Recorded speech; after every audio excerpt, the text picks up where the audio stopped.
Extra, extra, read all about it. Welcome to the Empires Recap, and today we'll be going over the chaos and drama of our somewhat respected rulers. This week, the Crown Hops head yet again, empanadas are sold by the dozen, and we learn more about the goblins' weird ways of childcare. The blooming empanada business needs to spread its seeds to other empires, and Sausage spends the day building stalls in other empires including Dawn, Tumbletown, and many others. Even the Archipelago gets a cart, and every purchase comes with some free gossip. It's important to let everyone know that Jem is challenging the server for the next owner of the crown. Speaking of which, it's held at its very own arena. Catherine comes out on top, and her new rule is that everyone must help her break her curse. Sausage builds an empanada cart in Glimmergrove and gives Catherine an empanada with hot sauce in order to help. It doesn't fix anything right away, but it probably just needs to digest. The Gobland cart is built soon after, and Flip requests Sausage to help work on Spawn. He happily obliges and redecorates the portal and his tower into much more sanctuary style. He's the second to finish his tower, which means he's pretty much ahead of everyone else. The crownless King Scott of Chromium now has to follow his successor's rules, and maybe, while he's at it, he can actually get his crown back from the thief that stole it. Jem's rule requires him to look after some bees, and it seems only fair that since she went through his things, he should get to go through hers.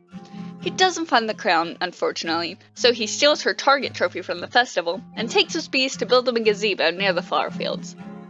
Jem comes over to admire his work, but without the crown. Catherine apparently got to her first. Jem tells Scott the rule is to help Catherine cure her lands from the weird darkness that's going on over there, so he brings a bunch of dyes to Glimmergrove to see if art is the answer. He is the Color King after all. I threw pork at it, sorry. Yeah. At least Catherine is upfront about not having the crown anymore, so he lets her keep all the dyes and goes out to search Flip, the apparent new owner of the crown. The goblin doesn't appear to be anywhere in Gobland, so Scott goes on a little tour of the empires with his sticky fingers. He puts down Jem's trophy and then does a little swap of tridents and stratos. Joey doesn't need the extra anyway, and Joel probably won't notice. I mean, you don't get to be that tall and strong of a god and also be smart, so it should work out. Joey conveniently also had a pretty looking gun in his chest. And I mean, it can't be that important to him if it's just thrown in a chest like that.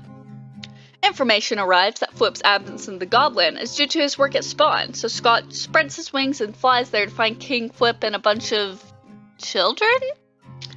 Flip's rule is forcing them all into unplanned parenthood, with one major rule: do not yeet the child. What's happening? Remember, don't eat the child. This is worse than my rule. I was coming over here to try and get the crown back, and instead I've left with a child. And with that, join us next week for more chaos and shenanigans.